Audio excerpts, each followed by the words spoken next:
Sounds good. Well, everybody, welcome back to another exciting episode. And I mean, this one is going to be really exciting because I have Dr. Nicole LePera on the Storybox. I can't even believe I'm saying that. But for those people that don't know, for some reason, who Dr. Nicole is, you're about to get to know more about her. She was a trained clinical psychology at Cornell University in the School of Social Research.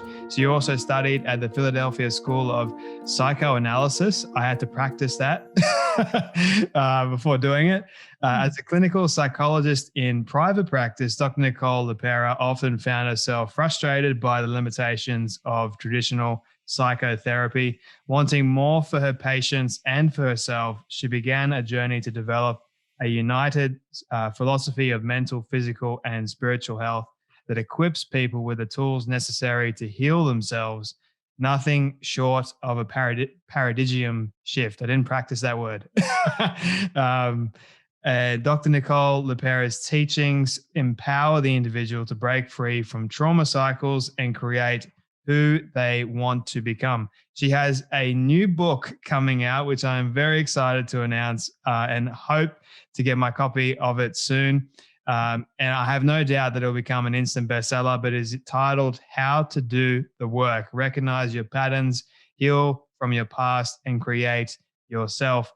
Dr. Nicole, welcome so much to the Storybox podcast today. Thank you so much for having me, Jay. I have been looking forward to this conversation for a long period of time. To be honest with you, I didn't really sleep last night because I was that excited, if I can say that.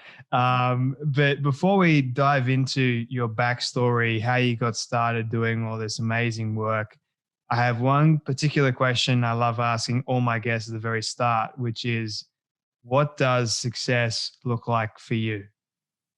I actually love, Jay, that you ask each guest that, because I think what you're highlighting is how different, right? That is the meaning that we all give to success. There is no universal. So what it means for me is living in purpose, being connected to the things that light me up, the things that I'm naturally gifted or good at, and sharing, obviously, those gifts and talents with the world. When was the moment for you that you realized that success was living with purpose? Has it been this gradual thing over time that you sort of realized it? Or was there a catalyst moment for you? I'm smiling really big when you ask that. If you would have asked me this question in my 20s, I would have fought you tooth and nail defending the fact that I didn't have a purpose. I didn't have that chip. It skipped me. Nothing lights me up inside. Yeah, I do a job. I have a job. I do this thing. One might even say I'm successful at the thing, though I didn't really connect with that concept of purpose inside. So it wasn't something that was part of my life. It was a very gradual, for me, it took of a shedding of all of these layers of conditioning that was keeping me from that connection, from that space within that one might call is purposeful or is my fire inside. So speaking about that, why do you personally believe that you would have fought back in your 20s about not having a purpose? What was it like for you not, I guess, thinking that you didn't have a purpose in life? It didn't trouble me in a way that it might come across like hearing me say that. If I talked, when I was sharing my experiences, my life with my friends that was around me, was hearing really similar reports of the state of affairs as I, exited my 20s, entered my 30s. As I would share with my friends, there was a lot of conversation of life stress, of being exhausted, of living for the weekend, of can't wait for vacation. Let's be honest, who really likes this life adult thing anyway? So I had no reason to call it into question or to think that I was missing something, being this purposeless abyss. From the outside, I had checked boxes. I had achievements, if you will. I had graduated. I had my license. I had a practice. I was able to live in whatever city I chose. So there was a bit of a disconnect between the feeling of that fulfillment and living in the way that I was. Though, like I said, I didn't know. It didn't occur to me because everyone around me was reporting that same sort of unfulfilling, repetitive cycle of life. To be honest with you, I can relate to that because I didn't really know that I had a purpose up until like very recently, in fact. And because growing up, I thought my purpose was in what I did, not. And so when people come up to me and ask me, "Oh, what do you want to be when you grow up, Jay?" And I'd immediately say, "I want to be this." And immediately my brain went to, if I didn't do that, then I wasn't living with a purpose at all. So now I kind of love having this conversation with people, that we've got to distinguish between the I am versus I do. And what I say now to people, and I love this, is who you are right now, that is purposeful. Your character, your values, your beliefs, everything about you, that is a purpose. You were made that way. What you do is the afterthought. That is just a benefit of you being able to live in this life. You take who you are into what you get to do. So, what would you say for a young person, in your experience, that is struggling with their purpose right now? They don't even know uh, what they want to do, who they are. They're really struggling with that. What would you say to them? I love, thinking in terms of this because I do think we put a lot of pressure around this idea of purpose and channeling it into the doing of things. So similarly, here I was always knew I was going to be a psychologist as long as I can remember. So from the outside, I think in a lot of ways I did appear in purpose. Though the connection I had and the way that I was presenting in terms of that work wasn't in my fullness or wasn't in my authenticity. And I also love the distinction between, yes, I am very public now. I speak to a large group of people. I share my story that my hope is that it impacts people to create change in their life. However, just to all the listeners out there, you don't have to have that scale of purpose. For some of us, our purpose, like you're beautifully illustrating, is just living as a self-expressed being, affecting the world around us because we are. The Mm, energies we bring into our daily happenings, our relationships, and just the world as we exist in it is purposeful. So I love that. So to anyone who feels the pressure to find purpose and maybe doesn't feel connected, the pathway back, because I believe that we all have that space inside, that intuitive inner knowing, as we like to call it, that wisdom. However, many of us have become so disconnected from that place or so distrustful of what we hear when it speaks that we're not living in that space. So we might feel disconnected from purpose or unsure of even what our intuition signals are. mm, The road back is the road of reconnection with the self. And for some of us, that means learning how to safely inhabit this physical body. For many of us, our bodies have not felt safe based on experiences that we've accumulated over a lifetime. mm, If you're like me, I spent much of my time disconnected from my body, living dissociatively, as we call it. I used to call it my spaceship. I couldn't tell you what my body wanted or needed in any given moment because I was so disconnected from it. mm, For others, the pathway back is reconnecting with our emotional self. In our body live sensations that map onto emotions, which carry messages for how we're doing in the world and how we're reacting or responding. mm, Furthermore, some of us aren't connected to that spiritual essence because we're disconnected in all of the ways I just described. So we want to rebuild that reconnection. I talk about the greatest pathway being through consciousness, through consciously learning again how to cultivate safety and connection with our bodies, with our emotional wisdom that lives in there, and ultimately with that spirit self or that essence that's behind it all. mm.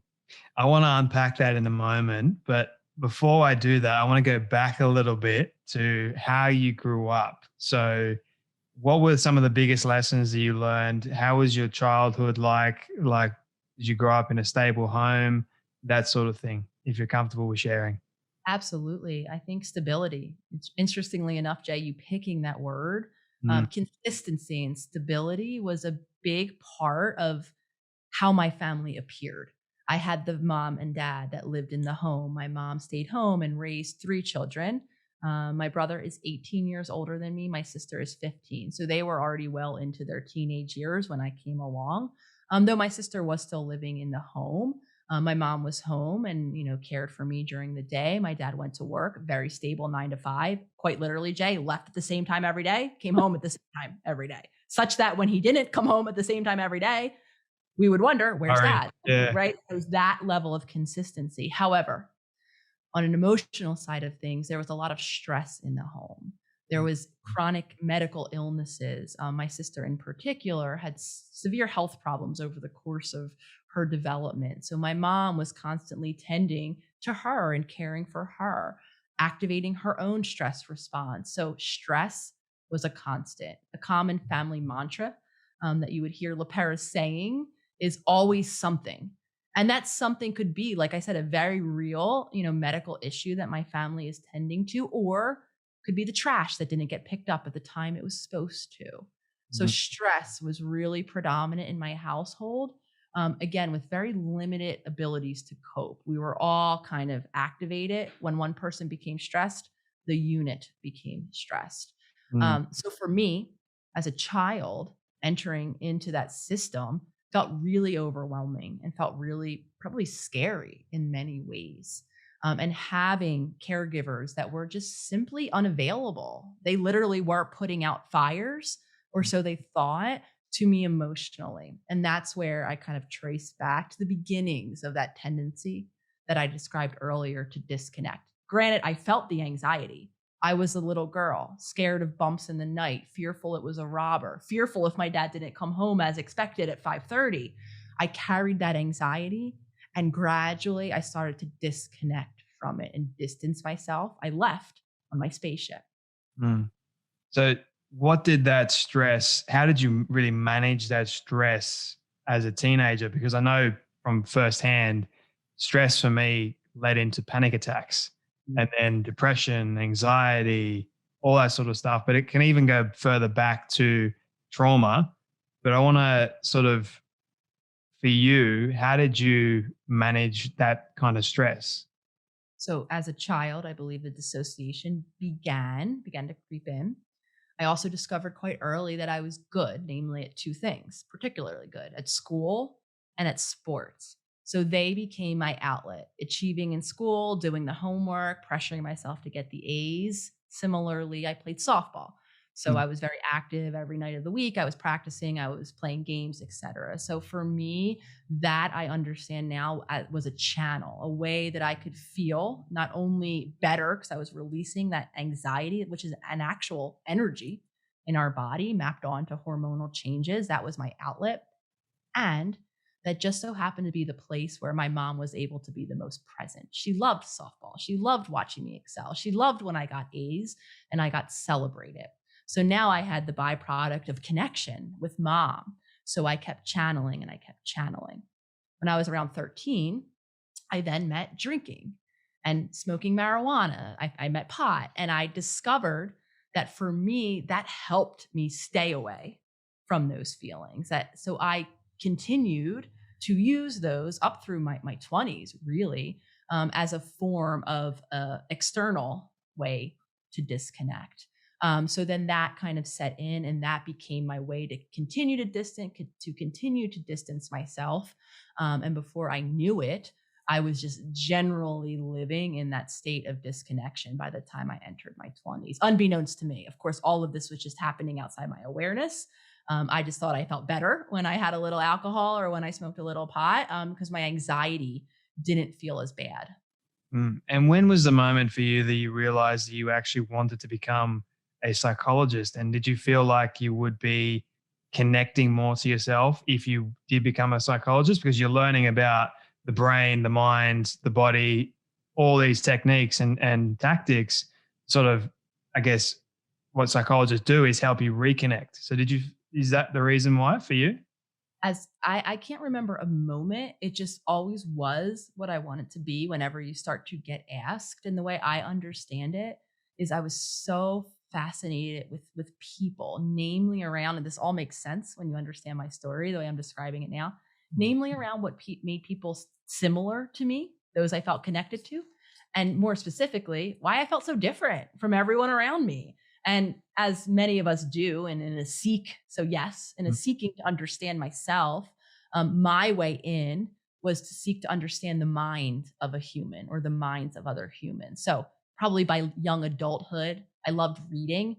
I would pick up psychological books, young adult books. And then that translated into in my high school, there was one psychology class that was offered. And I couldn't wait till senior year when I could take it. And then, of course, I entered into Cornell as I was one of those weirdos, a declared psychology major. I think, like I said, it was my curiosity based around understanding people, again, at an attempt to understand why I felt so different. And Mm. of course, how to mitigate that and feel a little less different and a little more connected to people. So, other strategies that you learned when you first started in psychology, are they still the same methods that you use today to help people actually reconnect back to themselves, or have they changed? So I think the conceptual understanding that I got from a lot of my trainings, my psychoanalytic one in particular. Mhm. So that not only is a big word, I think it's a scary word for some people. It's the couch. Think of Sigmund Freud and smoking the pipe and the couch. Mhm. Um, I learned a lot of important concepts there, namely that the past affects us, some ways around how the past affects us in the now. I also learned through the gold standard that you'll learn in really any graduate program here in the States for treatment is cognitive behavioral therapy. So essentially, that's based on the premise that if you change your thoughts, you change essentially your responses in the world. Um, yes, that's a big part. I talk a whole chapter in my book about the power of belief, the power of thought. The one limitation, though, in that, and I think it can be a point of frustration for a lot of us, especially those listening that are like, mantras don't work. I can't think myself healthy. They're right because we're missing a big part of the equation in the traditional sense. And this is why I felt so limited in that practice, so disempowered. We're missing the whole human body and all of the effects that different dysregulations in our bodies can play in how we feel in our minds. We're also missing, or so I believe, the whole essence of us, the whole spiritualness of the human experience. At a time, it was in psychology. That's what psyche means, study of the soul. Mhm. But as we kind of marched down the scientific path, that got removed. So again, not honoring the full holistic human, mind, body, and soul, I feel was a limitation. So I took pieces that I do think are really impactful and are part of the story. And what I believe, or what I hope I've done, is I filled in the rest. Mm. I want to get to your book in a moment because I feel like there's a lot to it there. But the soul aspect, the spiritual aspect, what happened with you that you sort of realized, okay, this is my spiritual practice, this is what I believe in, and this is what I want to teach. What happened for you? So again, a decade ago, my God was science. If it was documented, if it was measurable, I believed in it. And if it wasn't, which anything spiritual isn't, I didn't. So I, again, very much would have fought you tooth and nail. I was raised Catholic, so I had some complicated feelings about, that sect of religion. And again, this isn't a conversation, in my opinion, about religion. What I believe this is a conversation is in the essence that connects all of us, regardless of the religion that we are, that humanness, that individuality that I think spans all of that. So for me, again, it was beginning my healing, hitting that bottom, if you will, which I term now my dark night of the soul, which I believe is different for each of us, but it's typically an accumulation of either physical or psychological symptoms that result from a lack of alignment with that soul self. Again, you wouldn't have heard me using this exact language when it was happening. I just felt terrible and knew something needed to change. And as I built foundations, as I reconnected with my body, as I began to safely spend more time in my body and turning inward, because for a lot of us, that's the most intimidating space to enter, then I began to have these realizations. Then I began to reconnect again with that ness, that essence Mm. that was me. So it was a very gradual process. And now, of course, you do hear me acknowledging it. And I do have a very active practice where, if I can, more or less each day, I do find a moment where I'm reconnecting with me. Mm. Do you ever get sick and tired of teaching this stuff at all to people? I love this. I could talk about this and I live it. I think a reason why I remain so connected and I don't necessarily tire is because I'm doing this outside. I'm thinking in these terms. I'm witnessing myself.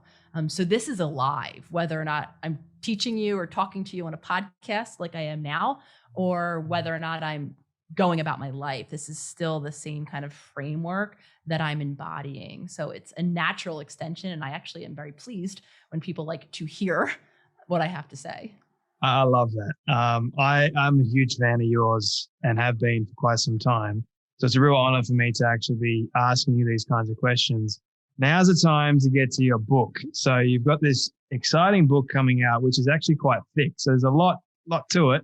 How to do the work, recognize your patterns, heal from your past. There it is. She's holding it up for those people that are listening, which is awesome to see, and create yourself.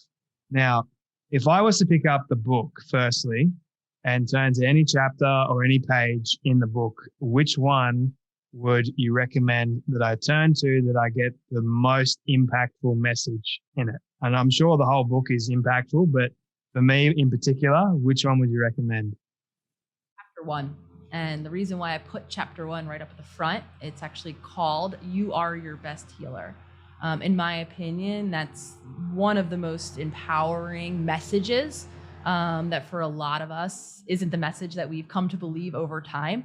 A lot of us, if you're like myself even, have learned to outsource our knowing, that intuition. We look outside of ourselves for an indication or for the answer from someone else or some other entity. So in my opinion, that's the most empowering shift in terms of our belief. The fact that we can embody ourself and begin to rely more on ourself. And that's only seconded by then going into how to begin to change, which is beginning to build that foundational base of consciousness. So once we can empower ourselves that change is possible, right, we want to open the door to living the experience of creating change. Because in my opinion, that's wisdom. Life experience, doing it for ourselves is sometimes what allows us to make that shift in belief. I know that was the case for me. I didn't believe it. I could have read book upon book, Jay, of other people doing it. And there was still a part of me that reserved the opportunity for me to be the exception. So it took me showing myself through lived action that, wait a minute, we can change beliefs. We can create and heal from our past and create a future that's different because I'm doing it. Do you get vulnerable, like really, really vulnerable in the book? And was that actually a challenging decision for you to actually make, okay, I want to get vulnerable in this book? I have been sharing aspects of my own healing journey since I created that Instagram account.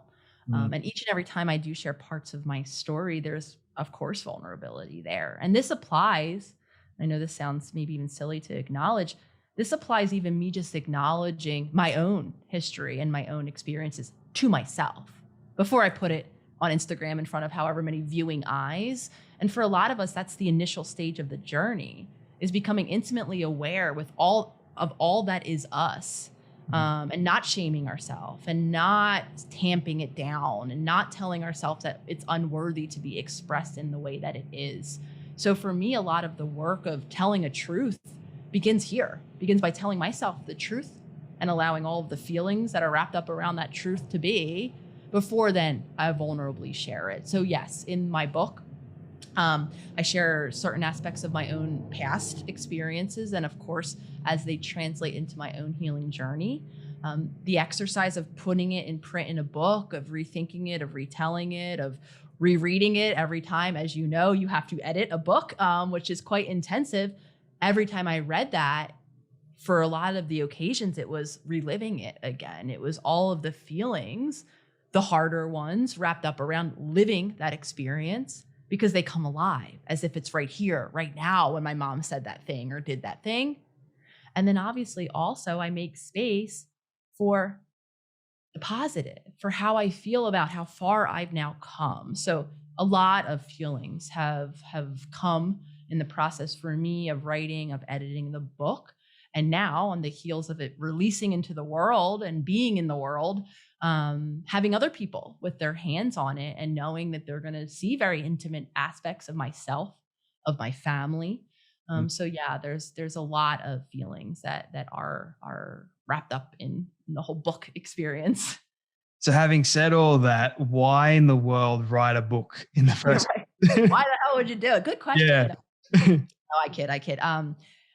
I believe that a book is really helpful. While you'll always hear me singing the praises of social media, and you'll always likely see me on there. Again, for me, it's the equalized access point where these messages can be translated globally now to people who might not have the privilege or the access to some of this. I also understood its limitations. I get one square, I get one caption.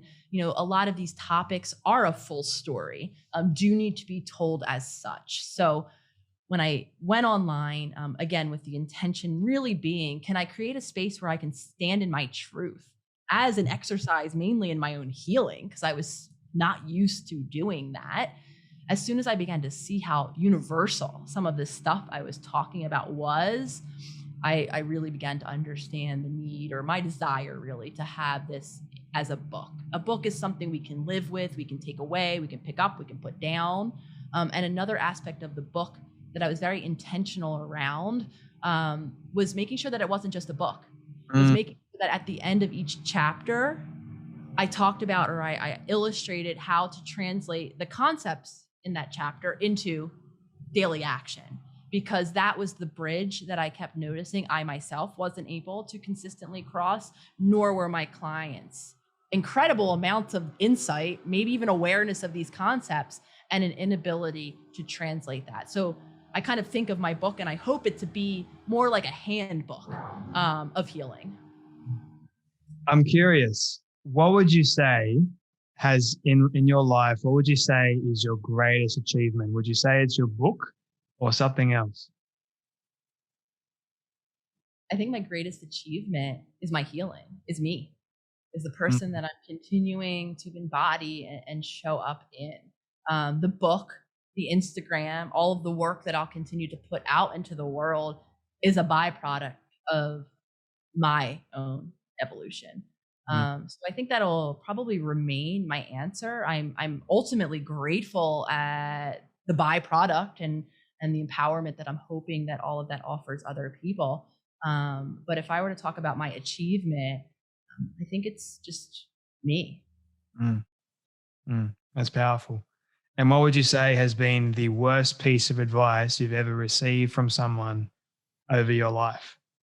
So I have a really haunting piece of advice actually that I got from who was going to be a dissertation chair of mine when I was in graduate school. So I worked a lot in the substance abuse field. I'm really connected to that work. I really enjoyed working in inpatient units and outpatient units.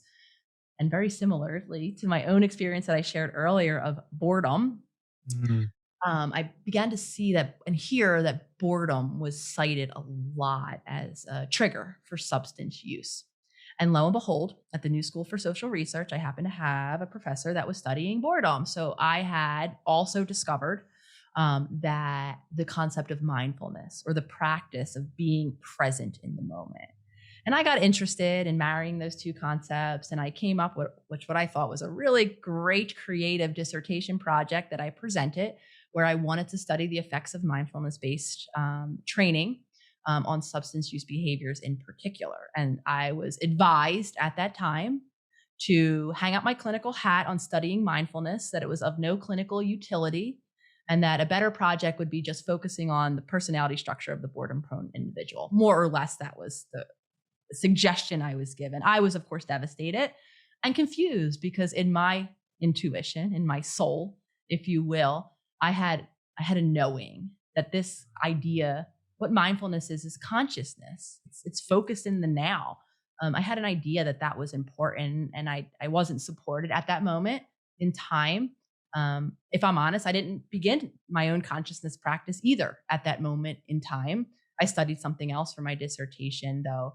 I think that was not a great piece of advice. I think that what I was really realizing, if we want to go deeper in the field at that moment, I think the realization I was having was on the need to actually create change, was to help people get better through action, through doing something differently. And I think maybe intuitively, I was starting to question how successful the older model was. And I was trying to find a way out, though, again, I wasn't supported at that time.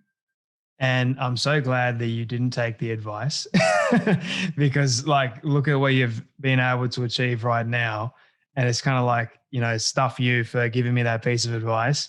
I think I received a similar piece of advice, was basically give up. Like, you're not worthy of doing this.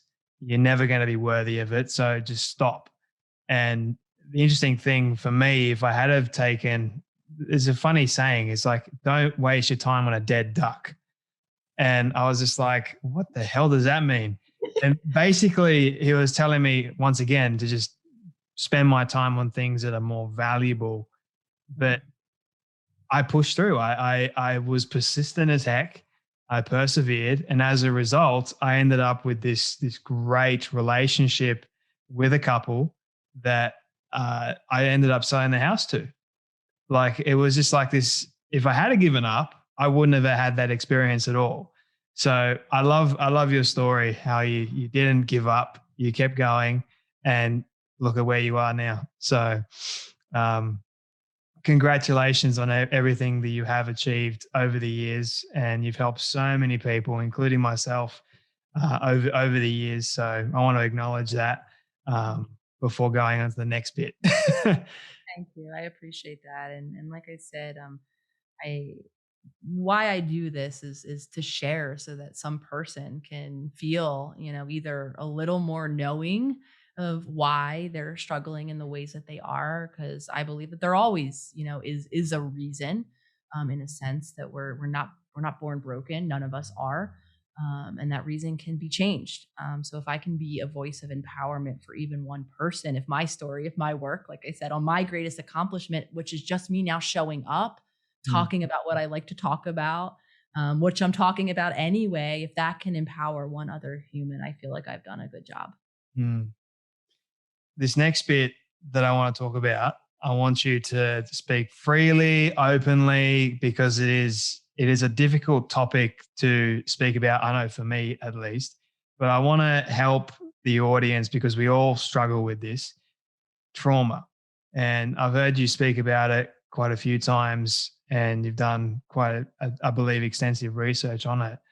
And one of the questions for me that I wanted to ask you is, have you ever struggled with trauma, and what do you believe is the worst form of trauma that someone can experience?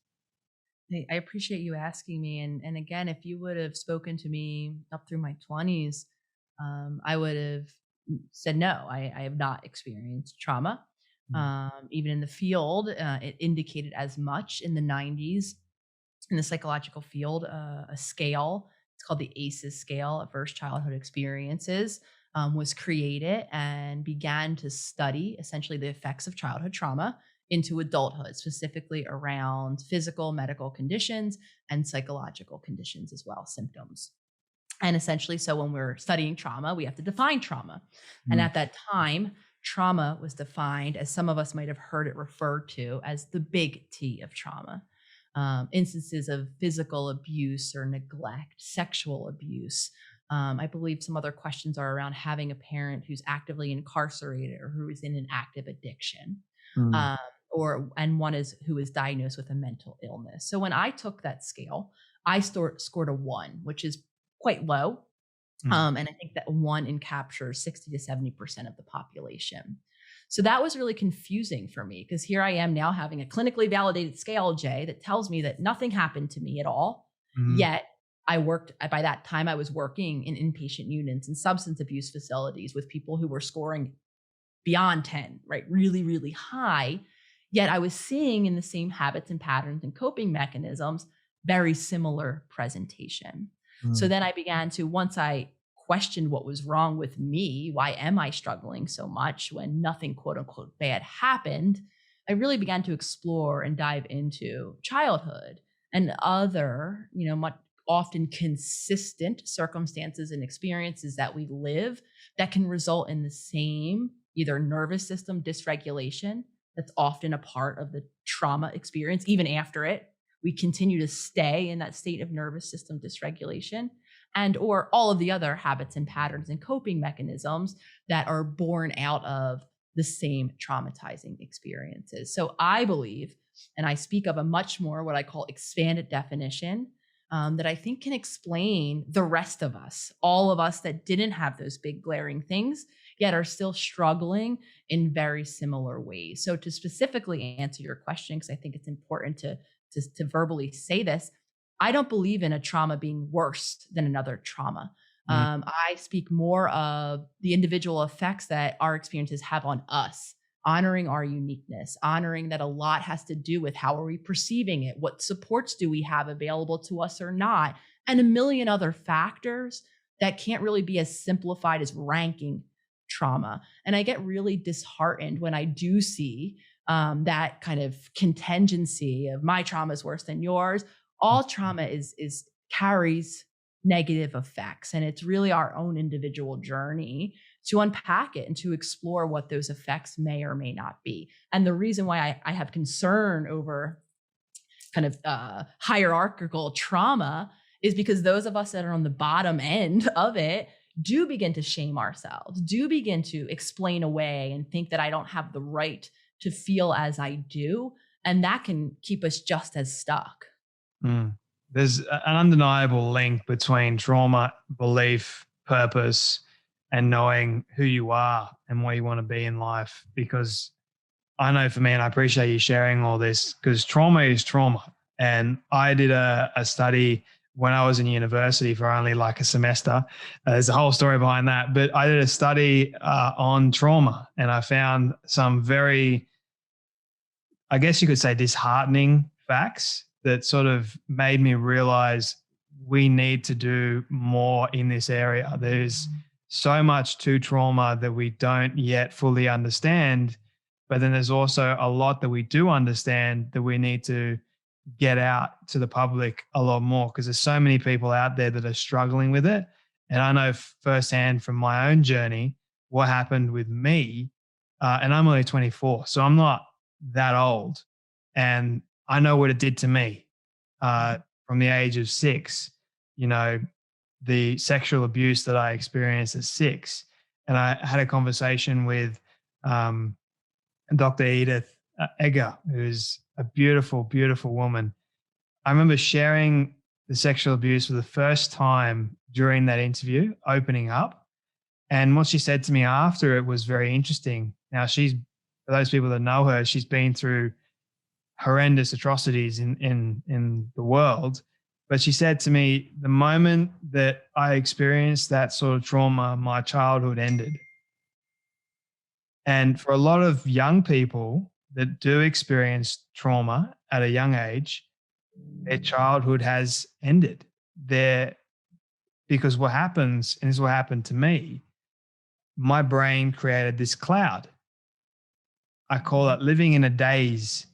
And it sheltered me from that abuse, that pain. So I didn't have to remember it. But everything else after it, leading up to it, was just protecting myself even more. So I would get these flashbacks, and I didn't think they were real. So I started subduing them even more. So I was running away from the pain more and more. And I feel like that's what a lot of people actually do. They mask the pain, they mask the trauma.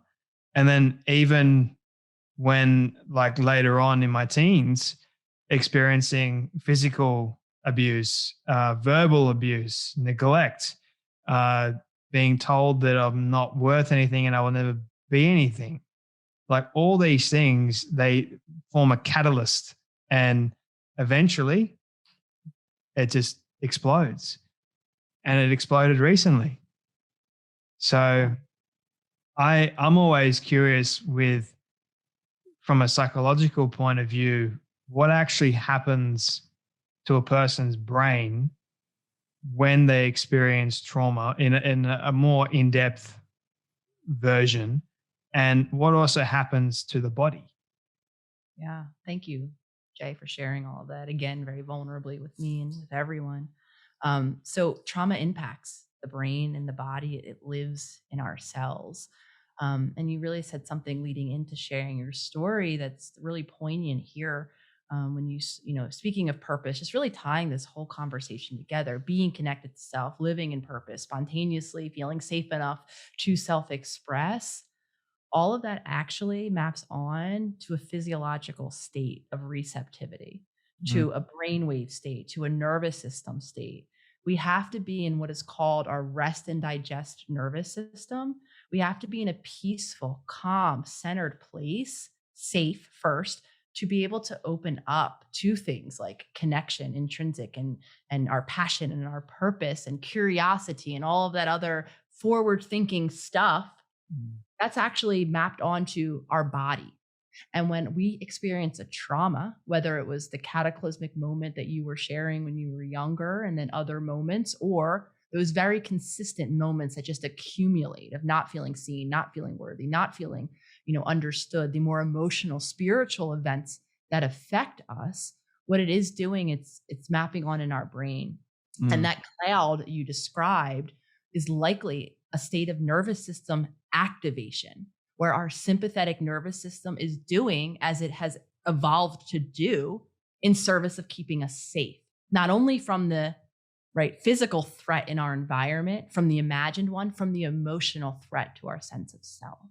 So yeah. that fogginess you're feeling when we're fighting, fleeing, or freezing or fawning, the nervous system states, which for some of us become our way of being, Mm, actually prevent us from being. I don't know if you're familiar, any listeners have ever heard the work of Abraham Maslow and the pyramid and evolving to self actualization. Well, I formulated my own, which is a really simplified one where essentially it acknowledges the base need for our physical body to be in that regulated state, for mm, our nervous system to spend more of its time in that parasympathetic mode, to acknowledge that stress happens and I can activate into my sympathetic nervous system to keep myself safe. Yet I then go back. And mm, then once we're in that safer space, then we can evolve into all of these higher order things that we want to be focusing on, planning for the future, being in creative space, living in purpose. So again, back to my disempowered place, right? Working in that old model, a big reason was because I was working and I was a human who physiologically couldn't be mm, self-actualized, I wasn't safe enough to be fully in that authenticity. mm, So yes, trauma impacts our brain. It affects our biology. We lay down those neural circuits where we get really good at, like you said, pushing those memories down. I got really good at living in my spaceship. And mm, all of this lays down in the neural networks, right? Neurons that fire together, wire together. All of that happens and it does impact down our physiology. And our physiology feeds back up, keeping us stuck in those loops. mm. And also, like, I want to second that. And I appreciate you sharing it because it makes a lot of sense. And more so, like, for people, you got to understand that also affects your gut, like your gut microbiome, everything that's in here.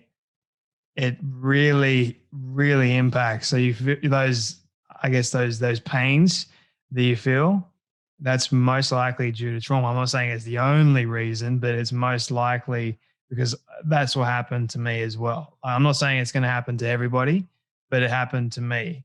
And each time that I went through a difficult or challenge, then the first thing was my gut. I couldn't eat, couldn't sleep, couldn't do anything. And that's where I realized, hang on a minute, I need to get some help. I need to get uh figure some things out. And it was like a combination of things, Nicole. It was like going to see a psychologist. And the second thing was also focusing on me and loving myself and understanding that I am worthy and I am made with a purpose. So yeah, it's a big topic, and I appreciate you sharing everything. And where can people, just two more quick final questions because I am mindful of your time. Where can people find your book, buy it, connect with you the most, and learn more about you? Yeah, absolutely. So I spend most of my time on Instagram where it all began. at the.holistic.psychologist. Like I said, that platform is really near and dear to me. Will always be something that I engage with, not only to continue to get this content out there where I'm sharing tools, sharing my own journey, sharing other stories of other community members, but there's also the amazing community. We have a very active community of self healers, other humans from literally around the world, that get it, that might be where your safety is, might be where your healing and supportive relationships are. So you'll never hear me not talk about the Instagram account. So it's the.holistic.psychologist. In the link tree of that account, I have a good handful of all of the different places to purchase the book, which will release into the world here in the US at least March 9th, and then internationally following. I do have a lot of international publishers' links up there as well. So anyone listening who would prefer to get the book in perhaps their native tongue, there is a very likely chance that there is that available to you. So all of that is in the Instagram. My website, which is getting revamped and will be rolling out with a nice new look in the very near future, is yourholisticpsychologist.com. So anyone who plans on purchasing the book can also pop on there. I have a couple meditations, free guided meditations that go along with chapters of the book, as well as information on my Self-Healer Circle, which is the paid membership where each and every month we get together and we really deep dive into a topic of healing, where myself and other experts come in and give workshops and Q&As. And again, we have a really great community of circle members in there. And then finally, another new look coming on the YouTube channel. So some listeners might have met me through my Sunday weekly YouTube videos. They've stopped for the past couple weeks, again, while we're revamping the YouTube channel, The Holistic Psychologist, though they will start back up soon as well. And similarly, I put out weekly content there in a slightly different video format. So come join the YouTube community. You have a lot going on, which is very, very exciting. Can't wait to see all the changes happening for you. Is my final question for you. This is my all-time favorite question that I ask all my guests at the end as well. So it's a hypothetical one. I want you to imagine with me for a moment that you've been able to reach the age of 100. All your friends and your family have decided to put together a film for you of everything you've ever said and everything you've ever done. Don't ask me how in the world they got it. We'll call it magic for the sake of an argument. They've been able to get it and show it to you on your 100th birthday. What do you want that film to say and to show about your life? Actually, I think I'm going to answer this possibly in a might be a non-traditional way. I would actually prefer that film not to be about me in my life at all. What I would prefer to see from my loved ones and even maybe people I don't know is what they've done, how they've created their own healing in their life and the amazing things that their purpose and passion have gone on to do. That's what I find myself lit up most about, less about me and more about the change that continues to be created in the world. I think all of us know that we're at a time of a change, to say the least, in a lot of different ways. I happen to want to retain hope around that. And I believe that the more of us that show up authentically, that share our stories, that put our purpose and passion into the world, however the impact may ripple out, will be an impact. So that film, I would prefer to see all of the amazing life that people will now live because they've empowered themselves to create it. I'd still watch it. I think it'd be a powerful film to see. That's why I think a big reason why I'm always singing the compliments of the self-healers community. I mean, there are so many days, Jay, where I just go into those comments, or I just read the impact and people's lives and what change that they are empowering themselves to make. I'm not showing up each and every day to do that. Maybe I was the portal, right? I kicked the door open a bit. They're doing it. So when I need my daily dose of empowerment or, of positivity or of motivation to keep going, I'm always tapping into that. Because like I said, that empowers me to keep going, knowing that there's someone else that now will be impacted because this human on the other side is a little bit different. That keeps me sharing my truth, even when it's the most difficult. I feel like it's a great way to end that conversation. Dr. Nicole LePera, thank you so much for your wisdom, your energy, your light, everything that you're doing and putting out there into the world. Can't wait to get my hands on a copy of your book. Thank you so much for coming on the Storybox podcast today. Thank you so much, Jay, for